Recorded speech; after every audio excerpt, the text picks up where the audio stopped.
Yeah, hello everybody, and welcome to um, our webinar. It's called A Place of Their Own.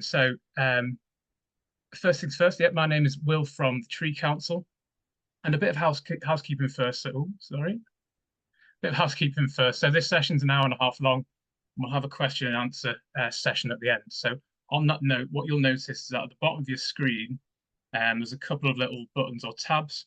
We've got a question and answer box and a chat box. So if you can put your questions in the question and answer box and keep the chat box for comments and suggestions, that'll kind of help us sift through any questions when we come to the question and answer session later. So all our sessions are recorded and available on our YouTube channel. So that's the Tree Council's YouTube channel. So you can watch anything that you've missed and catch up at any time.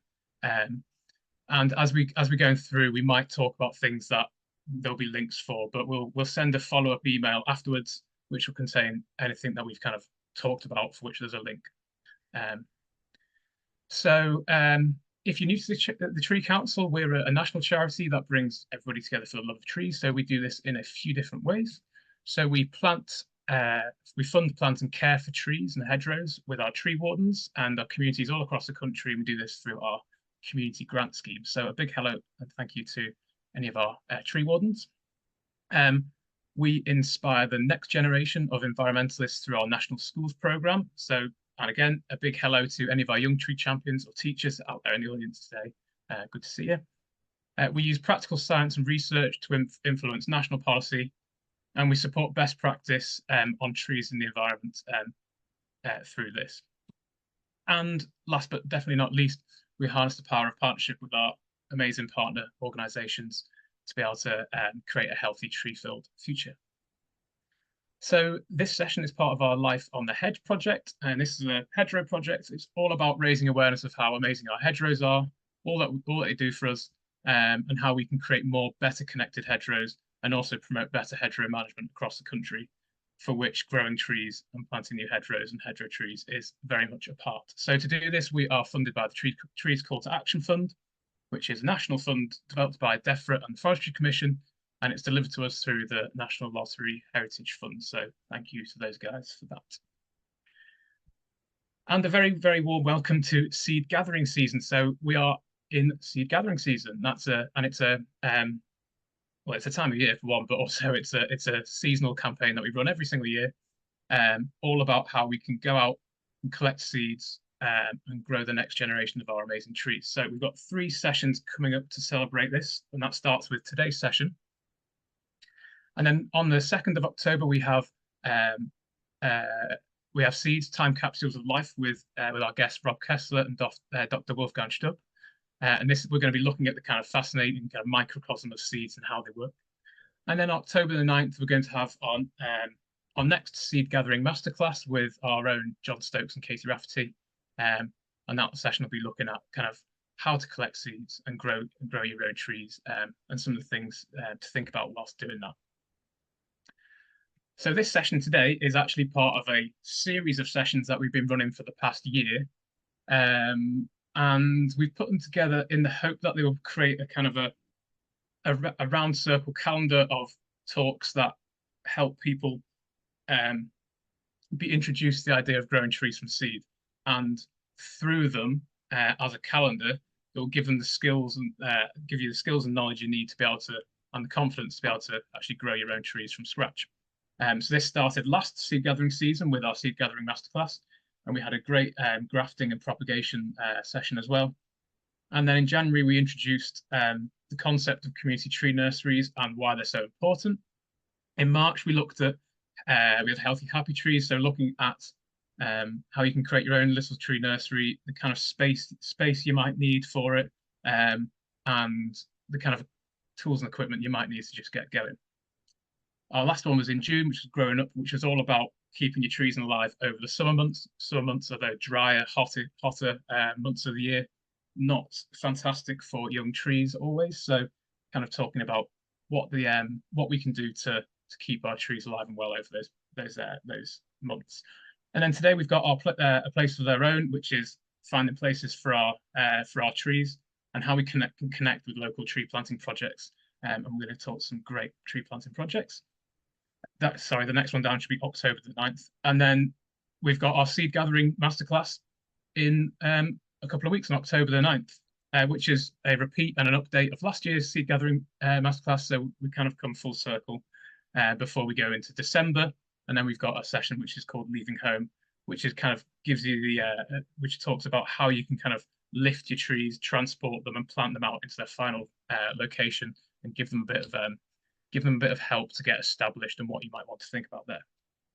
Okay, so all these sessions are supported by two really good online resources that we've got. So we've got the Tree Growers Guide and the Young Tree Growers Guide, and they offer kind of lots of tips and knowledge about how to grow trees at different levels. So Young Tree Growers Guide is aimed more at children and school groups. So there's about 40 learning resources in there, and the Tree Growers Guide goes into a little bit more detail and has a fantastic section. I've got one here. Fantastic section which has all about tree ID, when things come into seed, when's the best time to collect them, stratify them, sow them, grow them, all the rest of it. So we'll send some links around with links to them if you've not heard them or seen them already. They are really good resources to help you grow trees from seed. And tree growers all over the UK are supported by a group which is called the Community Tree Nursery Collaborative.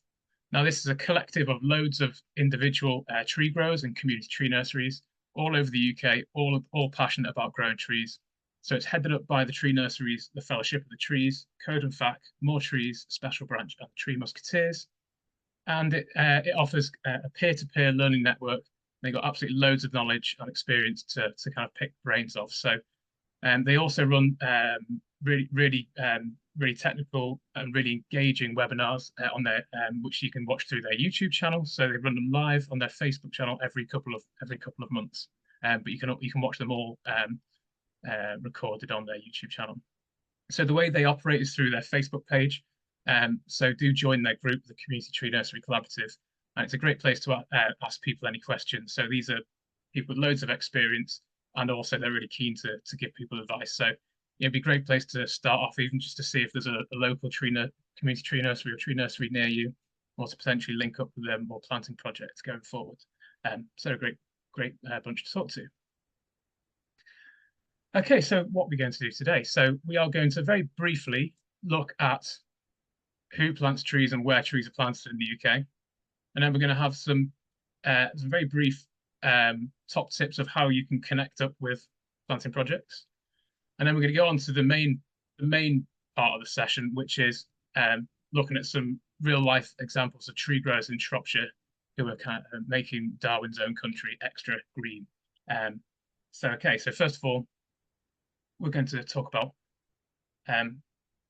where trees are planted in the UK. So when we think about trees and tree planting projects, we can think about where we see them out on the landscape. So we have trees that are in our woodlands, more natural areas. Quite often we think of our native species. Trees that are used for forestry, for resources, things like timber, paper, cardboard, all these things. They're in our parks and our gardens. They're in our streets. Obviously, they're in our hedgerows, which are hugely important in this scene. You can see them kind of dotted around. We've got hedgerow trees and the hedgerows themselves.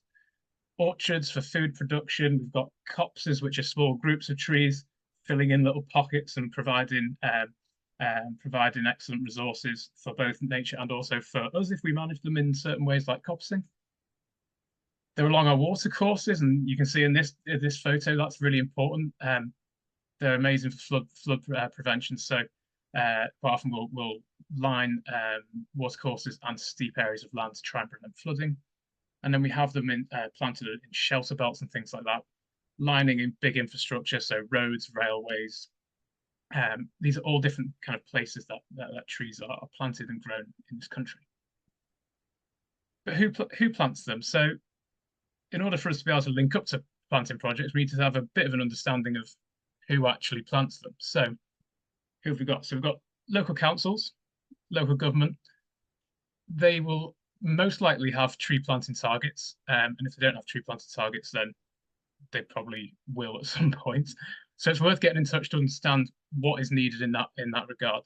And aside from targets, they also have they can have on-ground tree planting in streets, parks, and open spaces that they manage. So they're a great people to talk to. You've then got private landowners. So on a small scale, this might be people in their back gardens, with it could even be a backyard, really small area, or people with a little bit more land, all the way up to larger landowners, might be farmers who want trees for hedging or agroforestry schemes, small areas of woodland.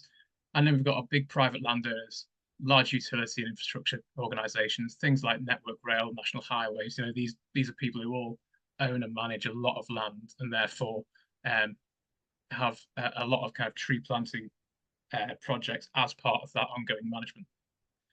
We've got local charities and groups, local wildlife charities or groups of friends of groups of parks who kind of volunteer to manage green spaces and plant trees. Got national charities, and these could be really big national charities who are also landowners. So things like people like the National Trust or the Woodland Trust, they own and manage huge amounts of land. Or it could be national charities like ourselves, the Tree Council, who have tree planting schemes. Schools and hospitals. So we know the benefits to our health and well, that's both mental and physical, to kind of greening our surroundings. In schools and hospitals where people are learning and developing or recovering, go figure. They're amazing places that people want there to be more trees, a better environment to be doing these things in. Development. So obviously there's a lot of development going on. Tree planting is often required as part of development, whether that is for biodiversity net gain or or just simply as part of the landscaping works that are going on as part of that scheme. And there are also businesses and organizations who are out there looking for tree planting opportunities as a way to either offset their own carbon or just to be able to provide their staff with team building days and a way to kind of give back to the community. So there are loads of different people who are out there planting trees and who we might be able to link up with. So as tree growers, how can we better connect with people planting trees? So there are a couple of obstacles that get in the way of linking up with tree planting projects, and primary ones are demand, biosecurity, and linked to this, some of the funding parameters that some projects need to meet. So it's often better to speak to a tree planting project first and grow specified trees to an order, rather than grow some trees and then try and find homes to them. But what we're going to find in a bit, is that actually both ways can work. Because sometimes you can end up with too many of one species and it's difficult to get homes for them. Whereas if we were to approach a tree planting project and say ahead of time, maybe a year or so ahead of time, say what kind of trees are you going to need, we can then try and grow the right species to be able to give them to them, so that can then help us grow what we need. But there is also, if there is a lot of demand locally, then actually just growing some trees and giving it a go and then finding homes to them is sometimes actually an option as well. We'll hear from some really good case studies of that in a bit. So biosecurity should always be built into growing trees, no matter what scale we're doing it at. And we discussed biosecurity and how we can prevent it in our previous webinar, which is called Healthy Happy Trees. So please do watch the recording if you haven't seen it. But essentially what biosecurity is, if you've not heard of biosecurity, it is what we can do whilst growing trees to ensure that our trees are growing healthily and without they're not diseased or there's not pests there, and how we can prevent our trees getting infected, but also how we can prevent our trees from infecting other trees should they get poorly. And some planting projects might have some funding requirements or a policy in place that means that they can only source trees from growers who have a certain biosecurity accreditation, something like Plant Healthy, which is DEFRA's accreditation, or part of an assurance scheme, something like the UK and Ireland Sourced and Grown Assurance Scheme. So they might have some parameters in there saying, oh, we only accept it from growers who have this. Now, it can be a bit daunting and difficult for tree growers on a smaller scale to actually have those. And DEFRA are aware of this, so they are actually in the process of kind of reviewing the assurance and accreditation schemes and being able to look at finding a way to make it more feasible for small growers on a smaller scale to show that they've done things in a way that shows that they have been thinking about biosecurity, and then planting projects can receive trees from small scale growers with confidence. So the Community Tree Nursery Collaborative did a great webinar on this topic, so please do watch the recording of that. But they would also be a really good group to contact for more support on this. So if you want to begin your journey towards becoming accredited or assured in biosecurity, there are lots of people out there who are part of that group who have done this process, who are going under this project and this process now. So they'd be great people to talk to and be able to get some advice. But as well, if you know a large landowner or a planting project, that's going to be happening. Why not try and discuss setting up a tree nursery on site to collect seed and grow the trees from the trees that are already growing on site? The big thing about biosecurity is the spread of pests and diseases, and the way we can limit it best is to not move trees too far. So if you can actually do all your seed collecting and growing on one site, that is definitely a way to be able to reduce the risk of spreading. Another tip would be to actually offer the whole package from seed collection to planting a tree. So there are lots of landowners who might want to be able to plant trees, but just might not have the time or the money to go and do it themselves. So if we can go as growers and say, if you've got some land we could do this on, we will go out and collect some seed. We will go grow our trees, and then we'll come onto site and plant it as a community group or individuals. And we will help look after that tree just whilst it's getting established. Might be some some weeding, might be some early pruning, like you've got here. Offering that whole package can make it quite attractive that people get their trees from you. Another way is to grow interesting trees. Now, obviously, all trees are interesting, but we can grow trees that might make them a little bit more appealing. So in our towns and cities, we could propagate trees from interesting species or varieties and then grow them onto larger sizes to be planted as specimen trees in our parks. So the Tree Musketeers, who are in Community Tree Nursery down in Hackney in London, they do this. They supply trees that would actually cost a lot of money to be sourced from a commercial nursery, but they do it themselves through seed and through cuttings, and they grow their trees onto a good size, a good kind of standard size, which then go and get planted out into local parks. You could think about fruit trees. So people quite often want fruit trees because they're not only beautiful and make a place look attractive, but they give us fruit and food. So you could think about growing rootstocks or grafting fruit trees, and these are great for schools and gardens, parks, smaller areas as well. And if you've got people who would like to accept fruit trees, but they feel like they don't have enough space, you could always do it on a smaller rootstock. So you could choose a size which would suit the size, the amount of space that you have.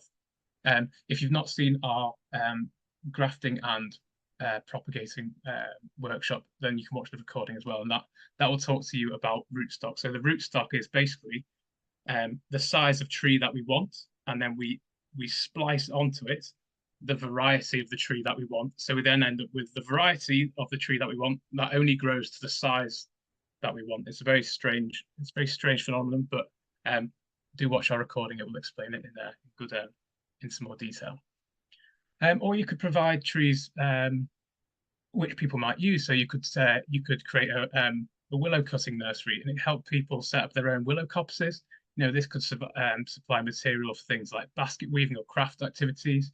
There's a lot of interest in willow wood chip, so they could be growing it for wood chip, which is great for horticulture and growing projects because it can reduce microbial activity in the soil and prevent diseases. Equally, they could be growing it for biomass. There's loads of different reasons. So by providing interesting trees, it could be a good way to connect up with planting projects. And there's definitely a couple of instances of interesting trees in some of the examples we've got coming up. And also, what's your unique selling point? Are there any additional unseen benefits to planters sourcing their trees from you? And if there is, then shout. We do want to shout about these things. So are they grown by students in a school and it helps them towards horticulture accreditation? Are your trees grown as a community venue that allows people from all backgrounds to come together and learn new skills and socialize?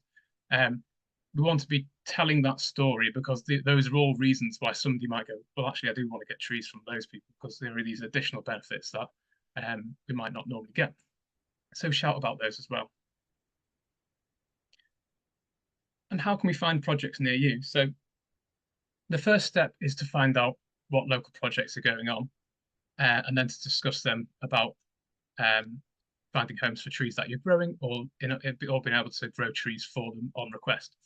So first port of call might be to get in touch with your local authority's tree or green infrastructure team, and to ask them if there are any suitable groups or projects that you should be aware of. Alternatively, a quick Google search of local conservation projects might throw up a few good contacts. And people in these who are getting involved in these planting and growing projects are quite often kind of clued in with a whole network of other people. So it might not take you very long once you're kind of in there with a couple of local people who can then kind of pass you on to other people working in that area.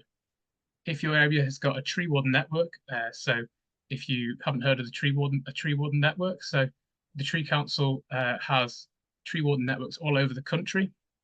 We've got about 60 now, and what tree warden networks are groups of local volunteers who are all skilled and really passionate about trees. And they'd be great people to talk to if you have a network in your area. So if you don't know if you've got a network in your area, then you can go on our website, and we've got an interactive map to see if you can connect up to them. And there was other people like your local wildlife trusts or nature conservation organisations, your nearest schools. You could try and speak to your local farmer if you're in a rural area. If you don't know how you best talk to a local farmer, you could think about connecting or contacting a local farm cluster group, engage if anybody might be interested in trees within that network. If you have a look at farmerclusters.com, you can find out if there's a farm cluster near you. So lots of different ways you can get plugged into projects, and once you're kind of in the network, you'll probably find that you've got lots and lots of different people to talk to and places to plant your trees. But rather than me go on, I thought that actually today it'd be really good to actually hear from people out there actually doing this. So we're going to go to some amazing examples of people growing trees and planting trees in Shropshire, and we've got a few different brilliant guests. So we've got Janet, followed by Phil, followed by Tom, and then Mike, who are all going to tell us about what they're doing at the moment, and how they grow trees in Shropshire. Okay, so Janet, are you there? Yeah. Hi, Janet. Thanks so much for coming along. Shall I share my screen? Yes, please. So thanks so much, Janet. 2 seconds. Okay, right. Can we all see my screen now? Okay. Can you see it? Yes. Fantastic, brilliant. Yeah. Well, yeah. Hello and welcome, Janet. Thanks so much. Could you tell us a little bit about yourself and what you do? Okay. So I belong to an organisation called Middlemarches Community Land Trust, and we're working in partnership with other organisations, including CPRE. And a couple of years ago, I know that we ran out of local whips for planting into hedgerows. And that got me interested in, well, we need more trees with local provenance, and we need to create the seed banks of the future. So I'm a complete and utter beginner. So this has been a very steep learning curve for me. So we do need to plant more trees, and we need to plant them everywhere. And we bought a property in South Shropshire that has 2 acres of oak woodland, ancient oak woodland behind our house. And I know that many of the veteran trees are oaks across South Shropshire, and I know that we've got ash dieback, and we need to do a bit of succession planning, because I don't think we've done anywhere near enough succession planning. We know that ash dieback is depleting the tree stock and is putting at risk everything that lives on these trees, which is a list of things there. And We know, because we've been working with Shropshire CPRE, they've been running a very successful Hedgerow Heroes project and planting back hedgerows back into landscape. And we know that there are many more hedgerow trees need to be put back into hedgerows. So I worked out that there's 184 town and parish councils in Shropshire. If every town and parish council started a small tree nursery, we could plant 36,800 trees every year. So that's the ambition. So next slide. So very early on, and as I say, I'm a complete beginner in this. So Shropshire Council offered a grant through their Trees Outside Woodlands initiative. And with that, this is a photograph of the intended site where we were going to put the little tree nursery. So we bought a polytunnel, some compost pots and root trainers. We cleared the land and we started collecting acorns. Okay, next slide. So 2022, the grant came through in October 2022, and guess what? We caught COVID.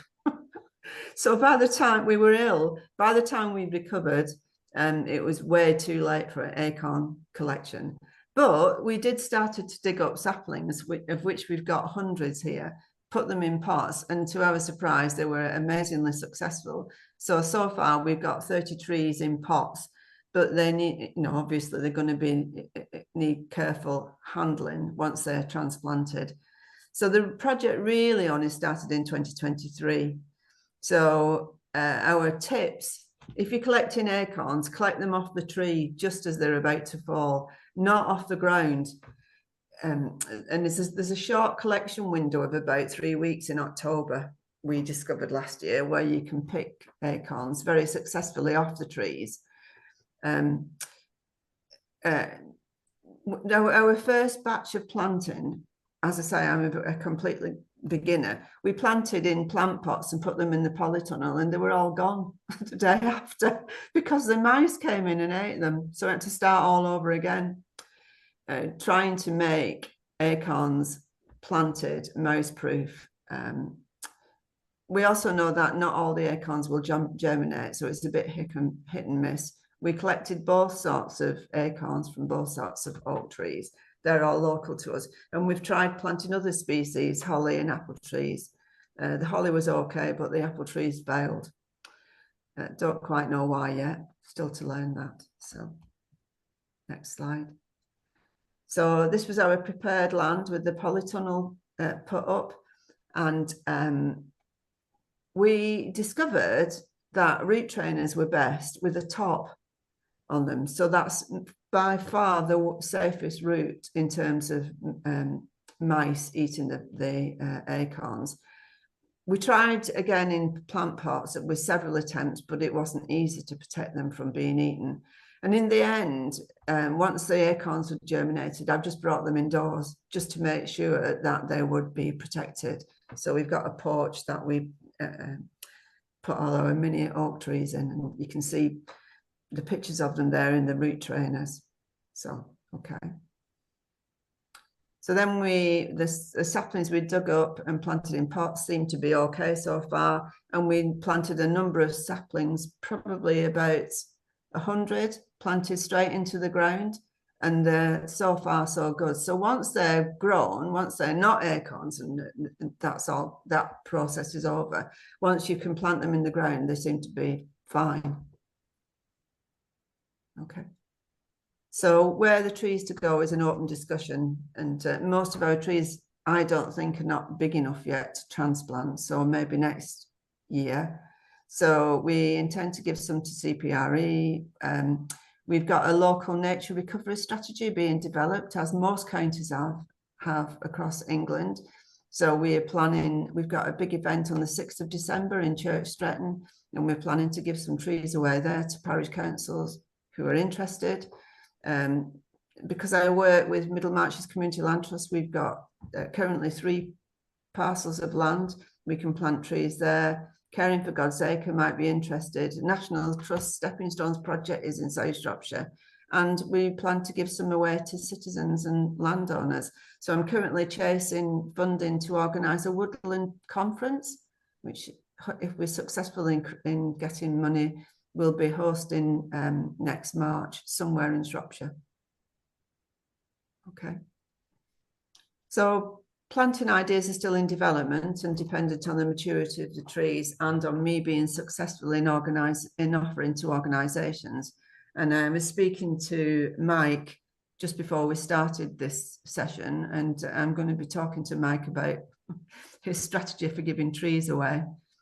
I don't think that it's going to become a problem giving trees away. I hope not anyway. So the biggest obstacle I've got is learning the ropes in terms of growing trees rather than distribution. And I haven't got to the distribution bit yet, but the opportunity on the horizon is through the local nature recovery strategies. Has everybody linked to local nature recovery strategies? So there are 48 of them being developed across England now. And if we're not linked to them, we need to get linked to them. So you can find that information on DEFRA's website. So if every town and parish council planted just one tree, then the project, we agreed to grow 200 oak trees here. And if every town and parish council in Shropshire planted one tree, we'd be hitting our target straight away. So the local nature recovery strategy information for Shropshire, there's a link there, and for CPRE Hedgerow Heroes, links to the other organisations that I'm linked to are on this slide. Okay. So questions, they're going to be at the end. So I'll put a link in the chat to the local nature recovery strategy bit of DEFRA's website. I'll do that in a minute. That was brilliant. Thank you so much, Janet. That was really useful. And like Janet said, we'll do question and answers at the end. So we'll go through and we'll speak to Phil next. And then if we've got questions, we'll come back at the end, and yes, we'll do them then. So Phil, are you there and able to come on? We'll just get things running. Hello. Thanks so much for coming along. And can we share screen? Oh, right.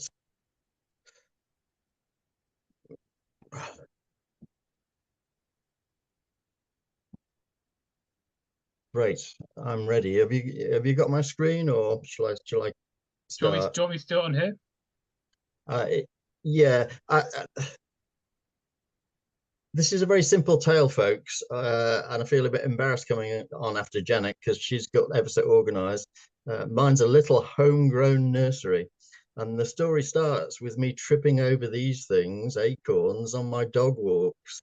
It was a mast year, and I was skating on acorns like they were ball bearings, and that's what started the whole tale. So if you'd like to share the screen for me. Absolutely. Great. Okay. Okay. Fine. Okay. So this is about the progeny of the Darwin oak. You probably won't know what the Darwin oak is, but I'll explain. It was a mast year, and there were loads of acorns, and it seemed a shame for me not to do something with them. And I just retired, and I thought, nice retirement project. I'll start growing a few trees. And that's, you know, and I started growing them in any container I could get hold of. These were my first attempts, as you can see. Totally inappropriate, really. The ones on the right aren't deep enough, and it didn't matter because the squirrels ate them. And I kind of like the milk container. But just if I tell you a little bit about me, I'm a retired engineer, but before that I was a mountaineering instructor, and in a previous incarnation before that I was an amenity forester, working for Snowdonia National Park, and that's where I got my love of trees from in many ways. I have a thing about oaks, I must confess. Working in Snowdonia, you're in oak birch, native, woodland. This is an example, very wet. This is at 1,000 feet up a hillside. The most notable thing about this is that I planted this woodland 40 years ago. Here's a tree that either me or my mate John planted in about 1980. And there it is, all covered in moss. And I get quite emotional when I look at that photograph, because it's probably an important contribution to the planet. They're not the best trees because they are at 1,000 feet in Snowdonia, so it gets pretty vile weather. And there's a need for a bit of management in this woodland. It hasn't really had the management that it deserved.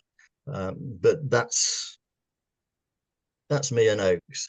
The other thing about oak is that I'm a woodworker and I love whoa, where are we? Sorry, there you go. That's okay. Too keen. I love oak timber and I love working with it, so I've got a love affair with oaks. So here's the Darwin oak. It's 550 years old. It was around when Darwin was a boy, and 2 kilometers off to the right of this photograph is Darwin's birthplace. It's well known that Darwin started looking into geology and natural history when he was a boy, so he will have roamed through these country lanes, and it's pretty much a racing certainty that he knew this tree. Why is it important? Well, it's important because Shropshire County Council, in their wisdom, want to put a road through, and they're going to take out the Darwin oak. They're also going to take out another 8 ancient oaks, all of which are over 350 years old. Is that environmental vandalism? Well, that's my opinion. They could have realigned the road somewhere that didn't threaten the water supply and didn't threaten these trees. So there's a lot of ill feeling locally about the Northwest Relief Road. Whether it goes ahead or not is down to this government, and it's unlikely that they'll fund the road, I would hope. Sorry, that's my dog in the background. So why local genotypes? I'm particularly keen to grow from locally sourced trees because when I planted trees 40 years ago, I had to source my trees from Germany because they were the only nurseries able to supply quantity. So stupidly, on a wet maritime climate in North Wales, I was planting continental genotypes imported from Germany, and it annoyed me, but there really wasn't an alternative at the time. So this is me taking my trees for a walk on the lawn. This isn't where they normally live, but from time to time I pull them out and do a bit of weeding. There's all sorts of things in there, but most of them are oak. There's some hornbeam, there's 1 or 2 ash that crept in. And that's how I grow my trees at the moment, in pots. This is my little nursery. Well, it's actually my back garden. It runs down to a brook. I'm lucky enough to have some shade from these ash trees. Long may they continue.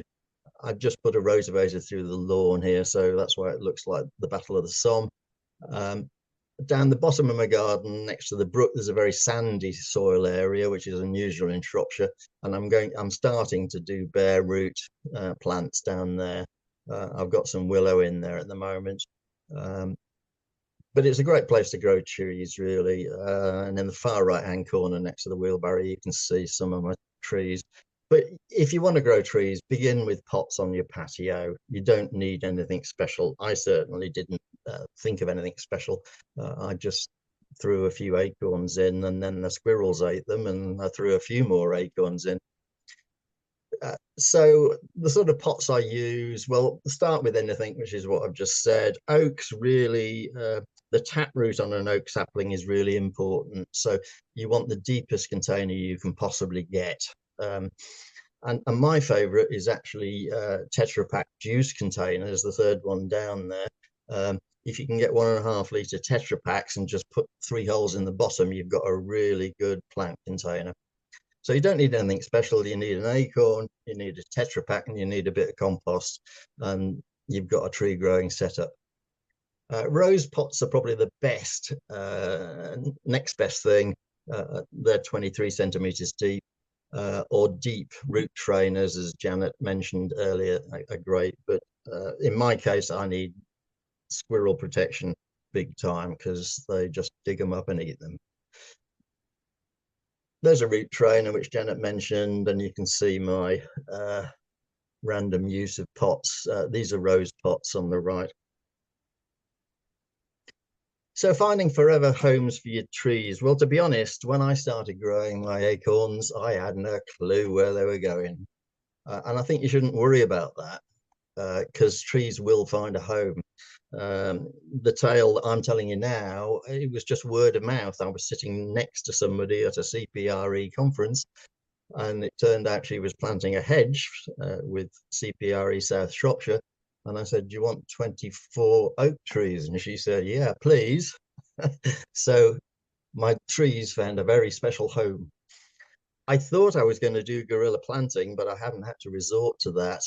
But I might do this winter, where adjacent to my home, there's a developer who's spent hundreds of thousands of pounds on standard trees for a planning to fulfill a planning condition.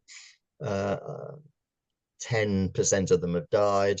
There's no maintenance contract. So I might go in and beat up that very expensive planting with my own oak trees. We'll see. Council schemes are really important. And interestingly, this is the Shropshire map down at the bottom there. One little red square is the Weeping Cross Nursery, and the other is Tom's project of Bellevue, which you'll hear more about in a minute. So I've learned to work with other proper nurseries. Harley Nursery, who's a commercial grower near Much Wenlock, have been really, really helpful. And if I've got any queries or issues, I just send a message to Nick and he comes back within the day with an answer to all my problems. Shropshire County Council have a Weeping Cross depot where they run a tree exchange. If you've got surplus trees, you can take them to the depot. You can see in the photograph at the bottom, that's what they had in stock earlier in the year, but they've found homes for all those trees and they have no stock currently. So this is where my little acorns ended up. Noah and Hannah here planting them in a hedgerow. It was CPRE funded the hedgerow, and we put these oaks in the hope that they'll become standard trees within the hedge line. And I couldn't wish for a better place for my trees to end up, really. But I must point out it's totally serendipitous and random. So here's my beautiful helper who occasionally, if she thinks the trees are getting a bit too big, she nibbles the apical meristem out and they bush really nicely. But there you go. So that's me. I want to encourage you to grow more trees and don't worry too much about where you're going to put them. Thank you so much. Thank you so much for that. That's brilliant. Just to emphasize, this is the ideal container. You put 3 holes in the bottom with the biro, you pop your acorn in, and you're in business. The 1.5 litre is better than the 1 litre. That's a great top tip, and something which is readily at hand quite often. But drainage holes important. Yeah, well, I think so. You wouldn't, well, but it takes 30 seconds with something sharp. Yeah, just do the drainage holes after you've drunk the stuff that's inside it. Right, perfect. Thank you so much, Phil. We'll go over to, again, we'll do questions after we've spoken to everyone. So we're going to go over to Tom now for his project in Shropshire. So thank you so much, Phil. That was brilliant. Okay, Tom, can you hear us? I can hear you. I'm just going to put my video on. Hang on a sec. Hello there. Thank you so much. No, yeah, that's a pleasure. I suppose I'm representing a few other people. So I'm part of the Bellevue tree planting group, and similar to the previous 2 speakers, we're sort of a small scale organisation. I wrote some brief notes, but the way I'm going to present is probably going to share a screen and go through some photos. That's probably the best for me. But yeah, a little bit about myself. I'm a landscape architect for work, and I'm part of a group of sort of like-minded individuals who serendipitously had some skills. So we had a biodiversity officer, an ex-tree officer, somebody who worked in highways, and when we put all those people together, we felt galvanized to do something locally. I should say, prior to us getting going with our project, there was a thing called iTree that the council did, which was a really good project looking to sort of map tree cover through Shrewsbury, and they happened to use Bellevue as an example. And I think that showed to me certainly that there are parts of Bellevue that have got fantastic cover, some really old trees, but a little like one of the speakers said before, there is an issue with succession. So some of these trees are quite old. And the other thing that was also a bit of a nudge was we did, I'm part of an arts festival as well, and we did a tree walk that was organised by Andy Gordon. And it is remarkable when you walk around and there's a tulip tree and some really interesting specimen sort of cedars and things. So again, that was a kind of nudge for us to kind of try and put things in the ground and start that succession planning. So I'm going to share my screen and I'll go briefly through what we've done. One of our group is on the call, but she may not be able to chat. But I'll mention her in a bit. So I'm just going to share my screen. Is it the subject that she wants to go for? So this is us. My daughter's friend did a little graphic for us, which was always good to start with a nice graphic. This is a kind of list of people who've really been instrumental in us coming together. So we also had a grant from the Trees Outside Woodland, but alongside that, we've been very positively supported by a local councillor, Kate Halliday, who's given us a small grant award for the last couple of years. For us to facilitate that award of monies, we've become an affiliated group with the Wildlife Trust, Shropshire Wildlife Trust, Shrewsbury branch, and that's been great.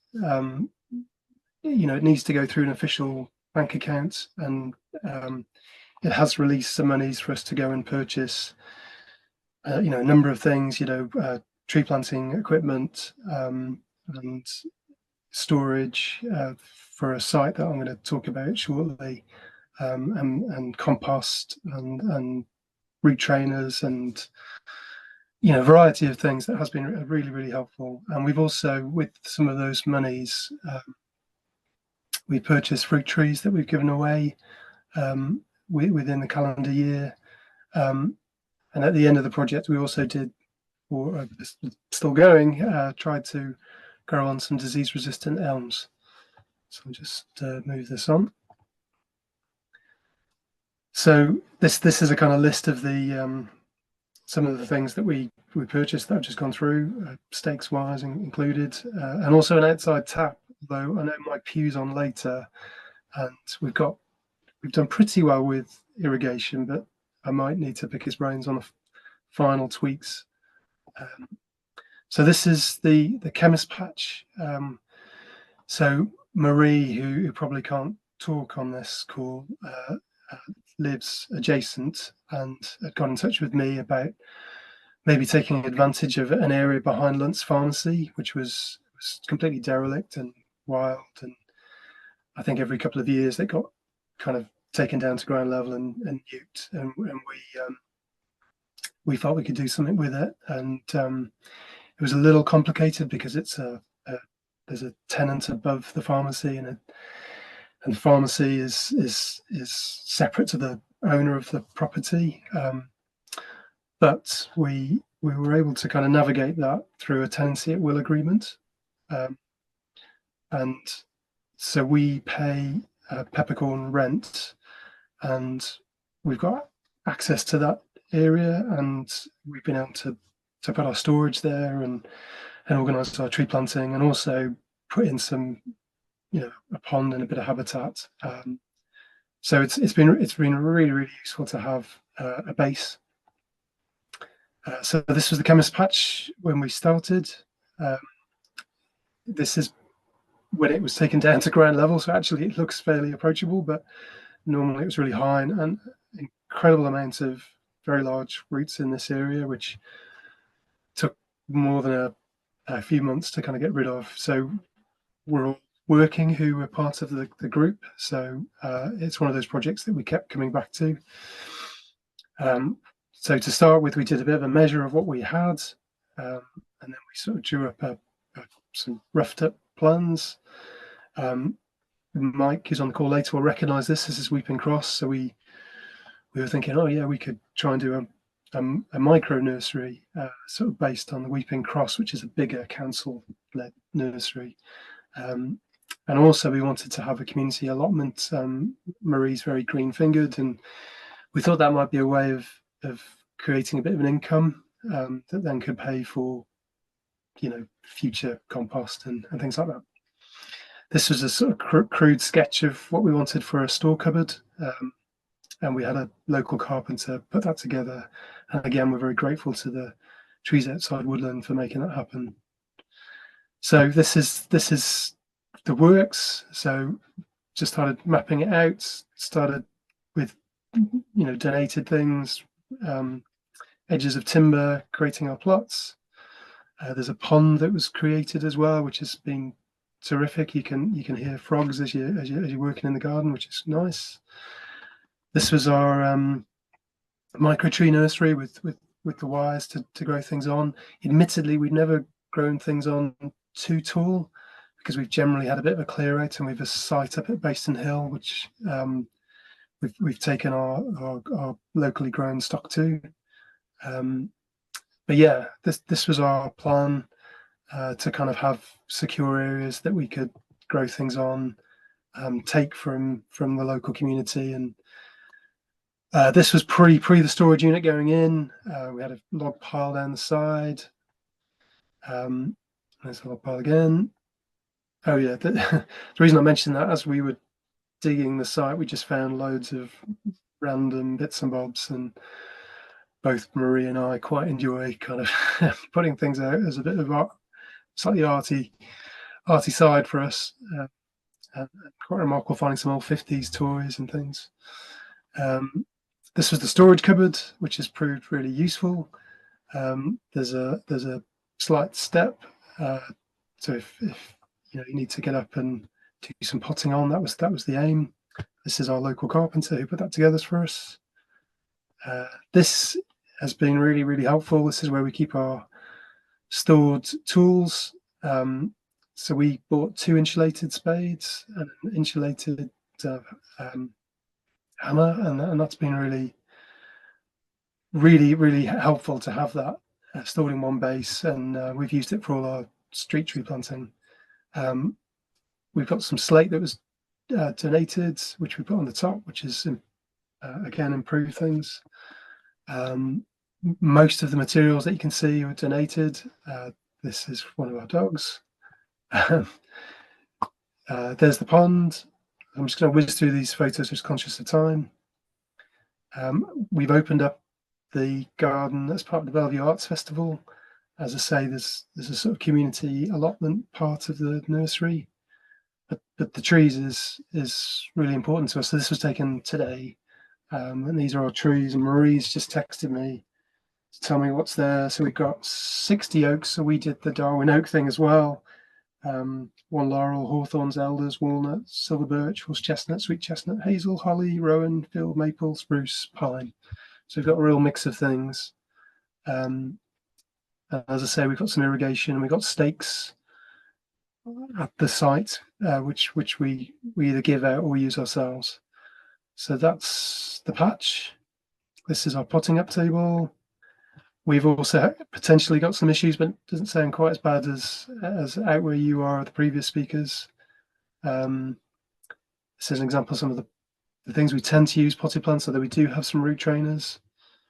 As I say, we also went down the Darwin oak. The saplings have been really successful. We've had very good success generally with oak. We'd quite like to grow on some. We've got quite a few walnuts in Bellevue, and we'd quite like to grow some of those on. And sweet chestnut is a bit of a favourite of mine. So I guess that's where we're looking for. Again, there's another picture of the Darwin oak. There's Marie, green-fingered Marie, who's done an amazing job of doing the community allotment and keeping things going. She pulls in volunteers like myself when she needs them. And yeah, we've had terrific kind of wildlife just appearing on the site, which has been great. This is where we sell some produce, which as I say, makes us sustainable. We've also linked in with Colham School. We want to do more of that. They've got an eco council. This, I think, is part of the Tree Council's blurb. You might recognise that. So we've sort of doctored that slightly as part of our package to the school. And we did get a few, rather nice sort of seed packets and collected saplings from that.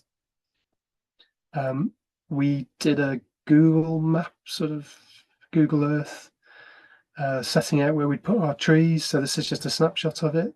We did a lot of planting down Brook Street, and we had some donated material from Hortec, some hornbeams, and they proved really successful. We run events, so we run about 4 or 5 events a year through Dan Wrench, who's one of the main people with the group. He's got a relationship with Basin Hill Quarry. There's the quarry, and we've done some tree planting in an area just around there, and that's been terrific. So we've had sort of carte blanche really to kind of do phased planting. So we've done sort of like there's an orchard, there's some woodland edge and scattered woodland trees, and we put feathers in. So you've got a real layered canopy. So I've been really pleased with how that's progressed. This is one of the tree planting days that we did. The reason we had the rainbow one, normally there's a bit of rain and we see a rainbow.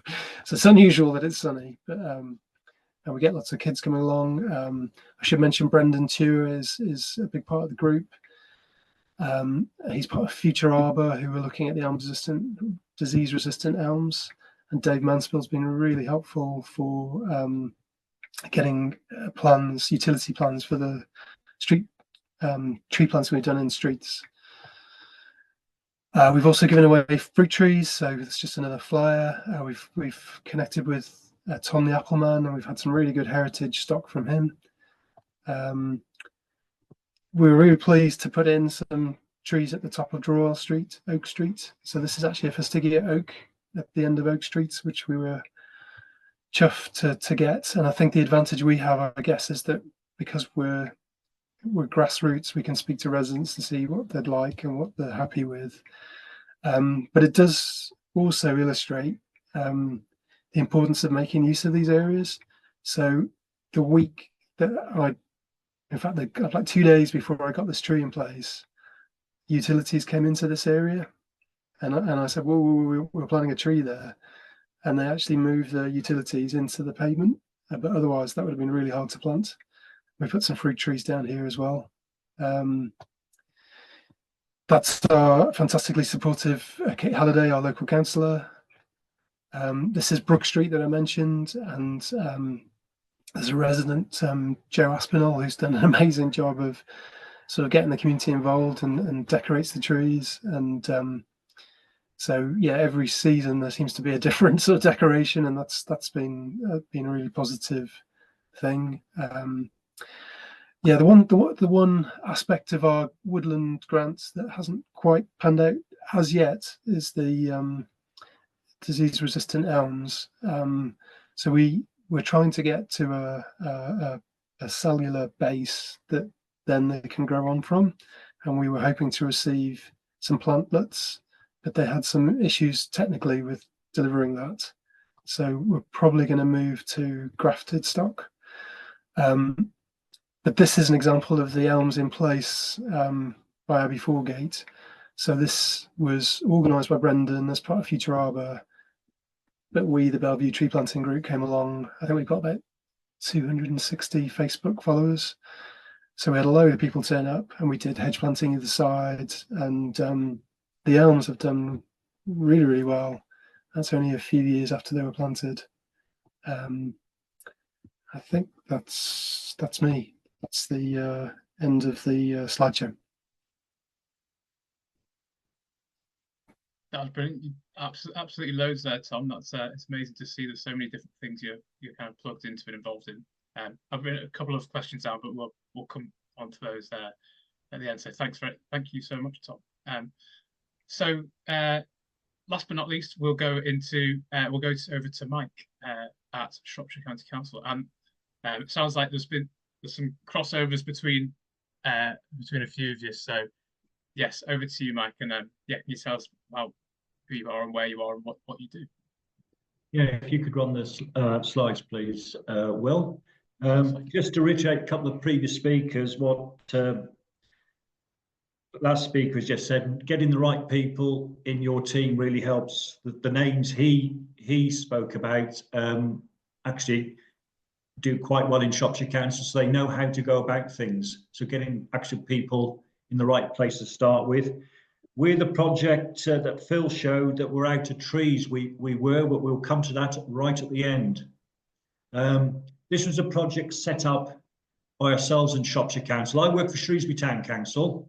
It's our depot, it's our nursery.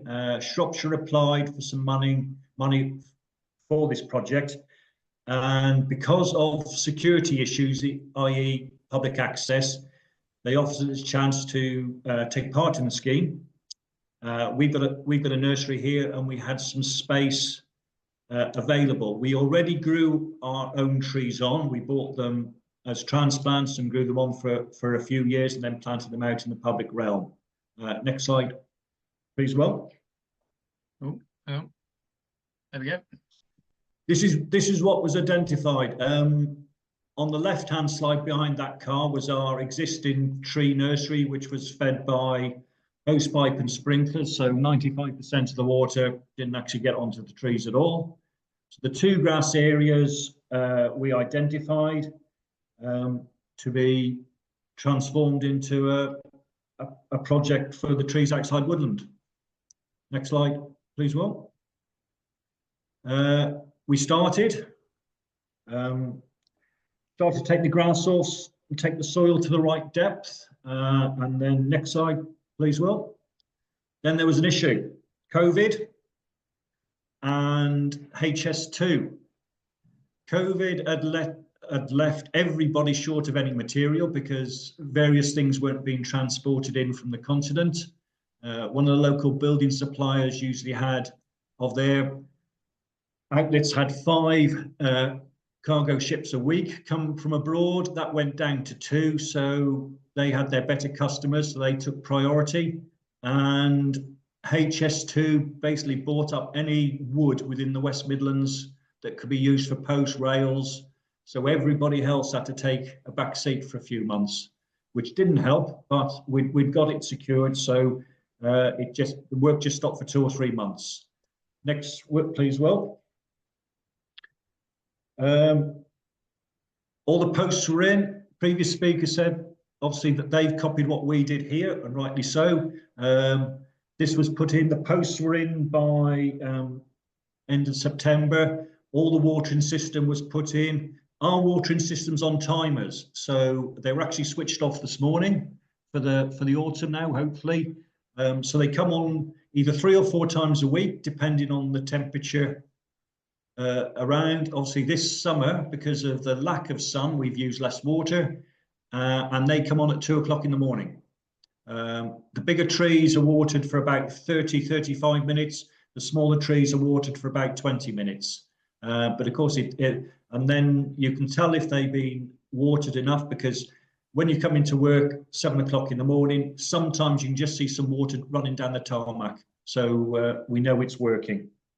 The cost overall of our scheme was about just over £15,500, of which the watering system was probably the biggest contributing factor to that.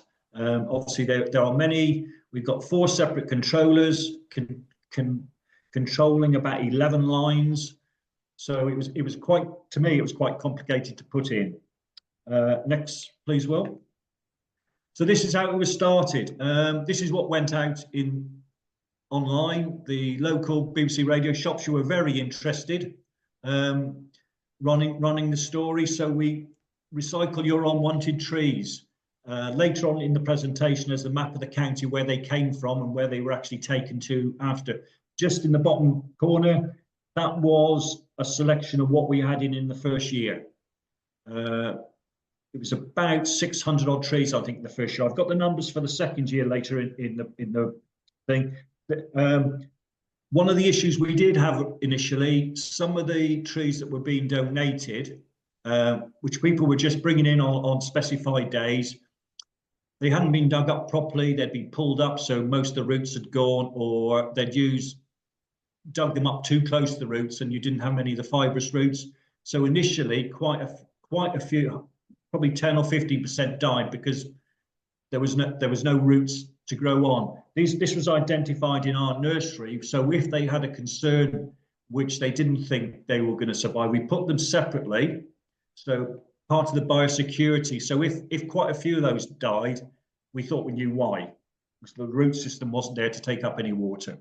Okay, next, please, Will. So this is when we advertised for people to come in to collect. We were still taking ones in on the same day if people wanted, and we advertised additional dates.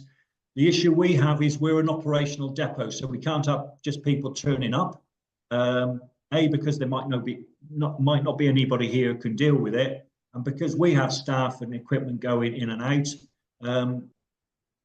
It's hard, so we have to do it when most of the staff have gone out in the morning and before they come back in the afternoon. And whichever day you state, people will find fault with.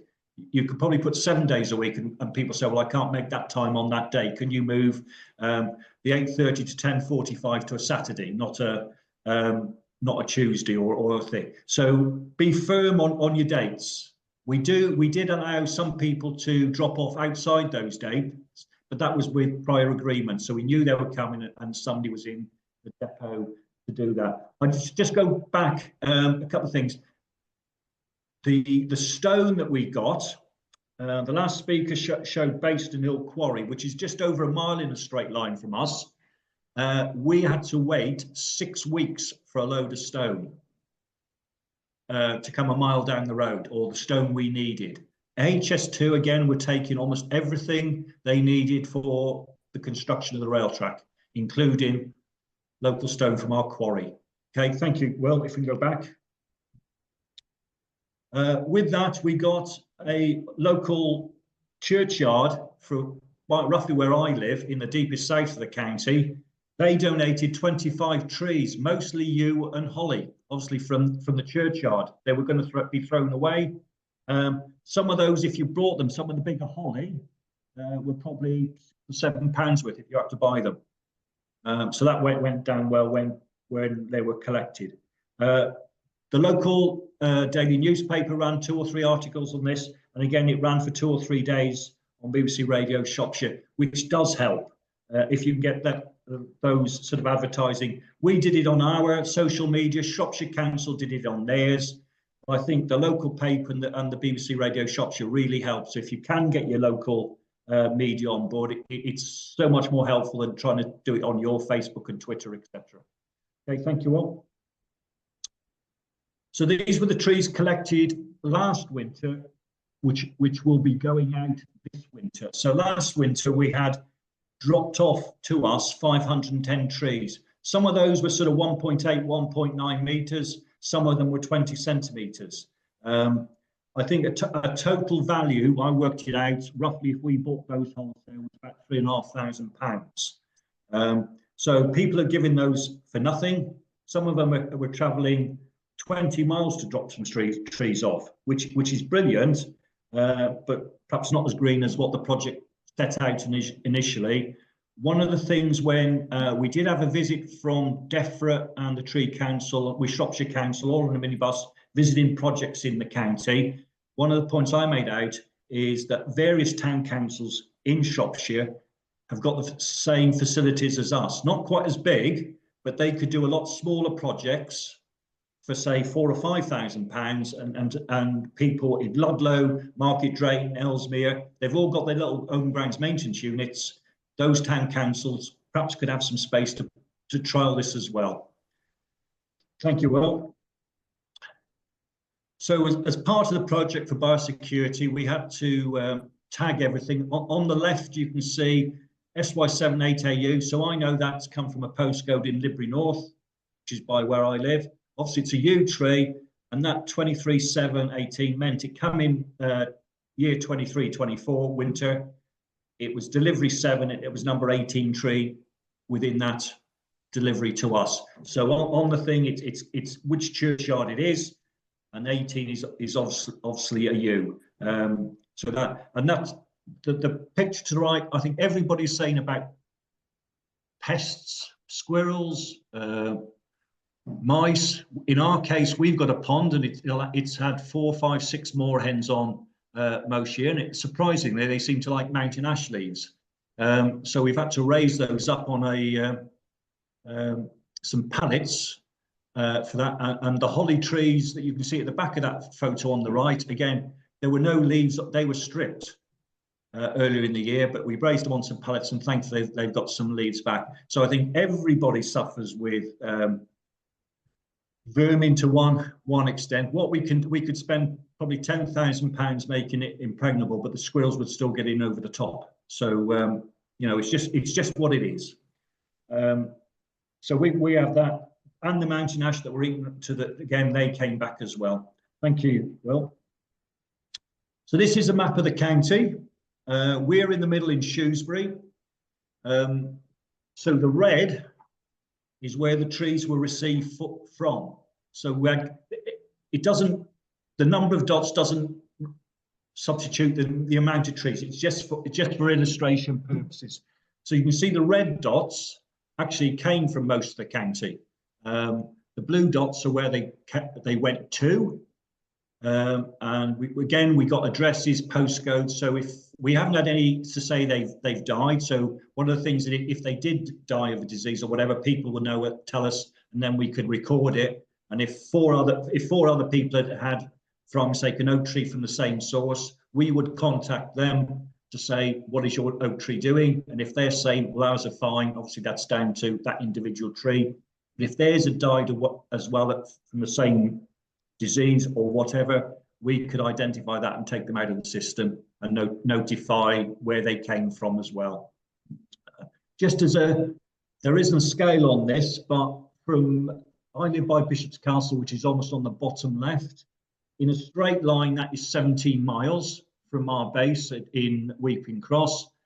By road, it's about 25.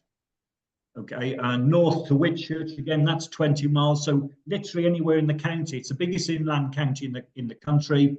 To anywhere on the edges from Shrewsbury, it's roughly 25 miles in a straight line. But sometimes you can add almost half that as much for travelling. So when people were bringing them in from the red, like Craven Arms is 25 miles. Right down the bottom left-hand corner, that would probably be about 32 miles people were bringing trees in for the scheme. It was very well supported. People could see a huge benefit for it. We said about the other town councils. Right, last slide, please. Right, plan your collections. I did not. We advertised this thinking, well, you might get 30, we might get 40 over 3 days. On day one, we had 180 people turn up. It was chaos. Thankfully, we have our own staff. We've got an operational staff of about 30. So I got on the phone to one of the managers and I said, get your staff back here, I need a hand. This is a queuing system. We thought we'd probably get, like I say, 20 or 30 in 4 hours. You can just see on the top right-hand photo, a car outside the gate. At one stage, they were back in and waited to turn off a main A road. So this year, what we're going to do when it starts, we will advertise what we've got, i.e. oak tree at 1.3 meters, and people can book it, and then we will book a time for them to come. Obviously, we can't do that again. There was too many vehicles on the site, but it was just easier to deal with it. We got a road that goes right round, so they were queuing, 200 meters round the corner, still on our land. So we didn't know how well it would do. It went very well, and that's the slide that Phil showed is out of stock. We had to put that up after day one. We'd advertised 3 days or three sessions of tree collections, free tree collections, and we literally had 20 or 30 left after session 1. So it wasn't worth doing. So those 20 or 30 we had left over from last year are on the list to go out this year. Okay, thank you for that, Will. And that's my presentation. Thank you.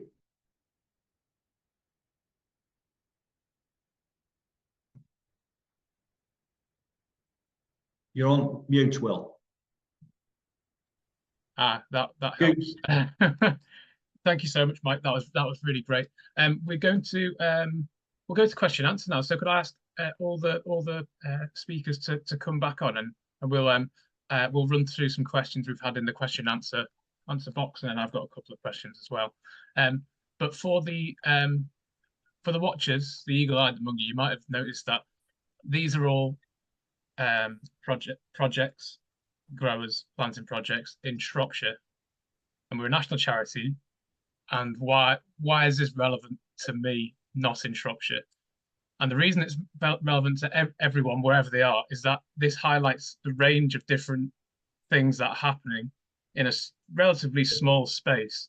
Different organizations, different groups of people doing it all in a small space, but all doing the same versions of the same thing, factoring into similar sorts of projects.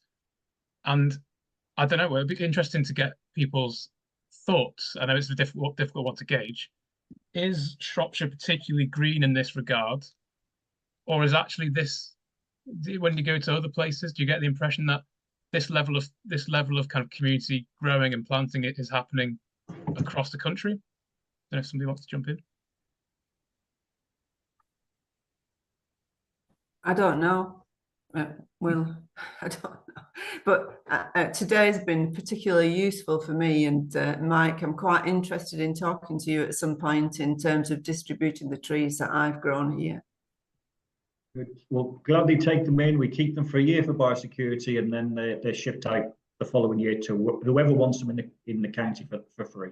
Okay. One thing we'll back up a couple of the other speakers. Certainly in the south of the county, ash dieback is decimating. Yeah. You can see it go monthly and monthly.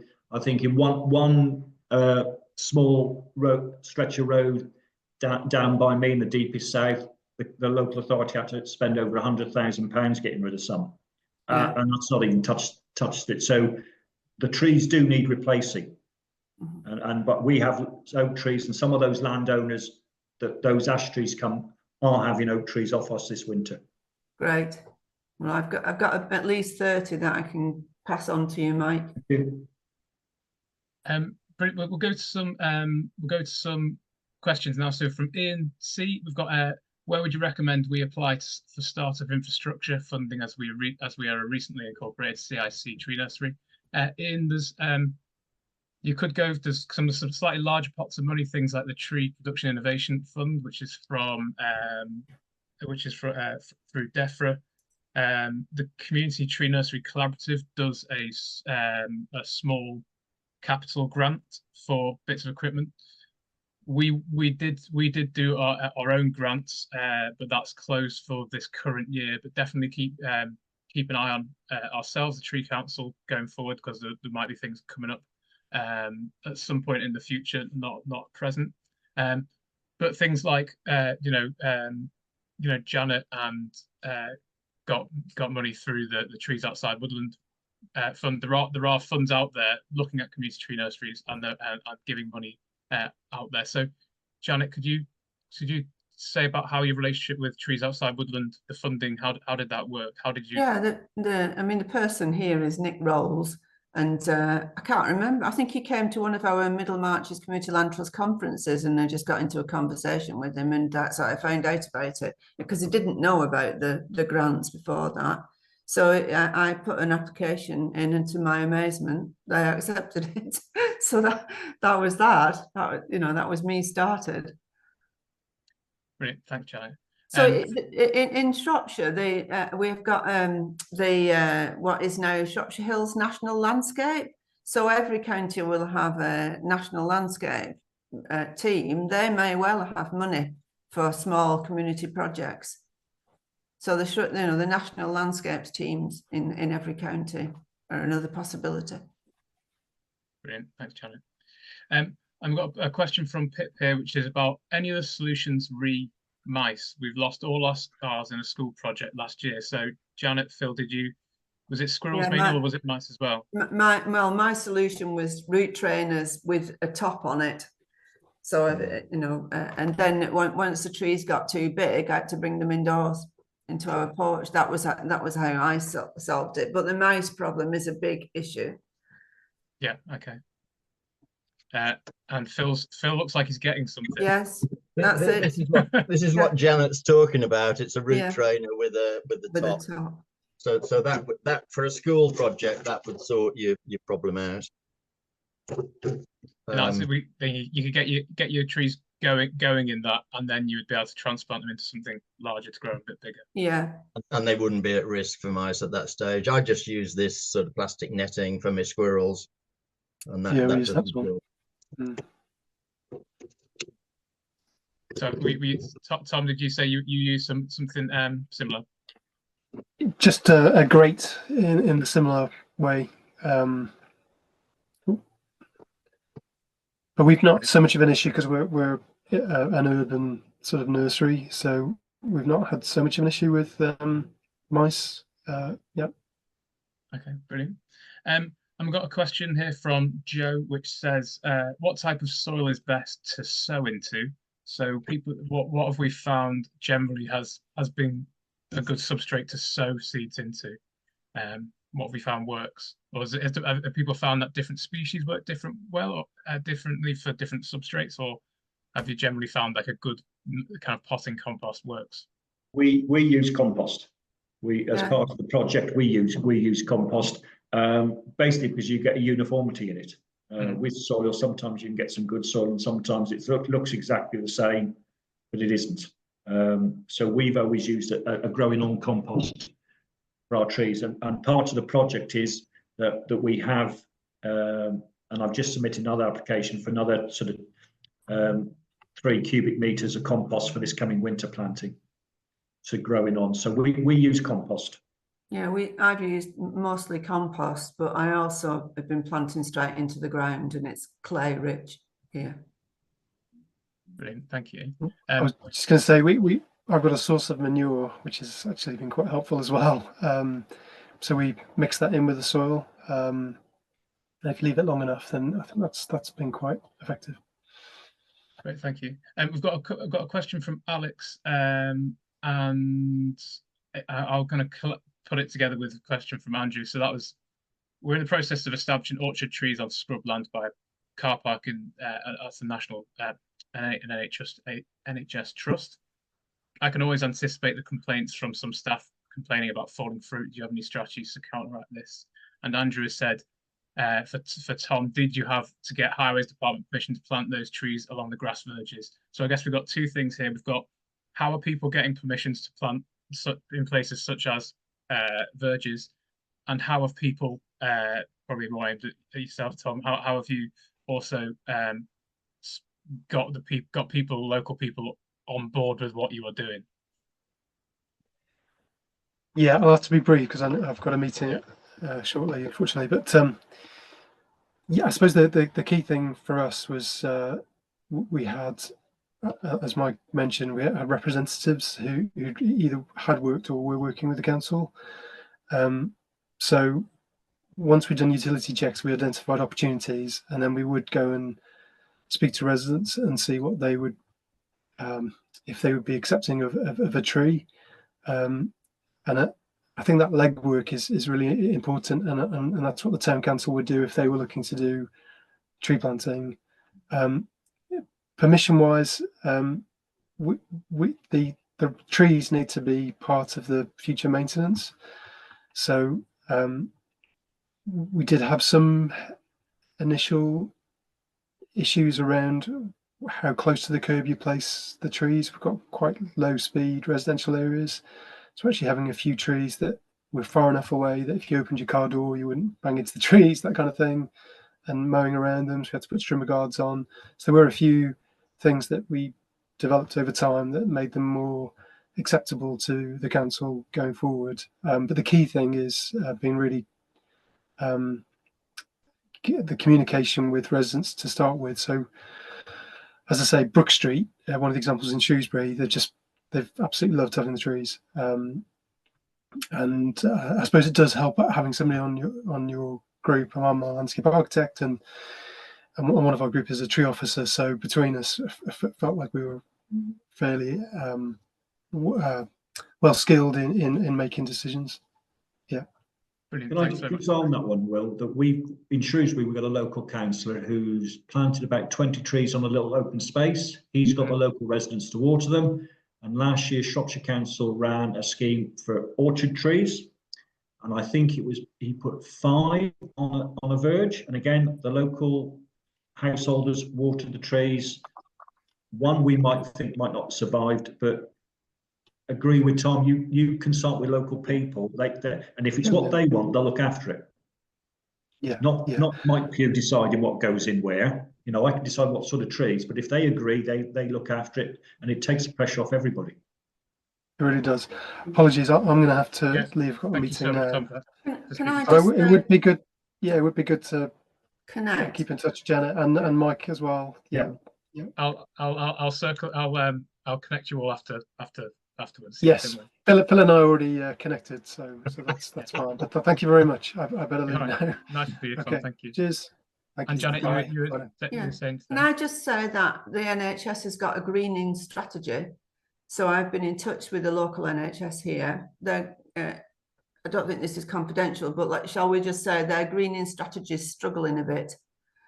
So you know, everybody on this call will have an NHS place somewhere, and they will have a greening strategy somewhere. So you just Google NHS greening strategy.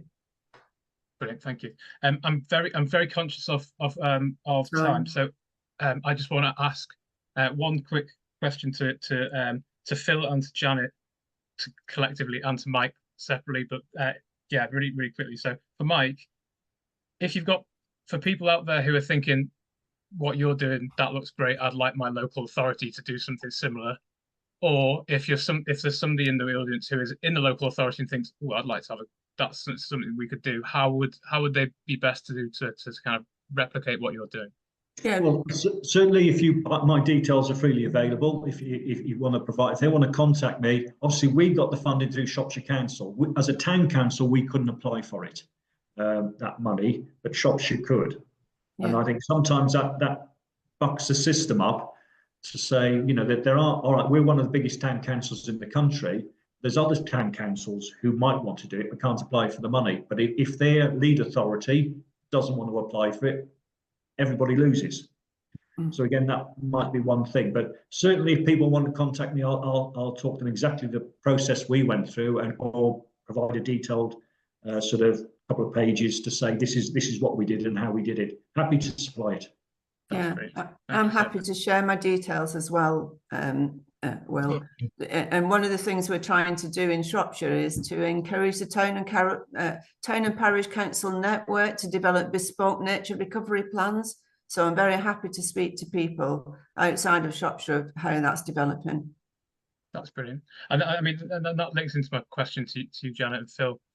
you're obviously kind of well connected in with other conservation charities, CPRE Shropshire and the Shropshire Wildlife Trust. How did you start those relationships, and how would you get in touch with them from people who aren't necessarily in this area who want to get in touch and make a difference? How would they go about starting that kind of relationship?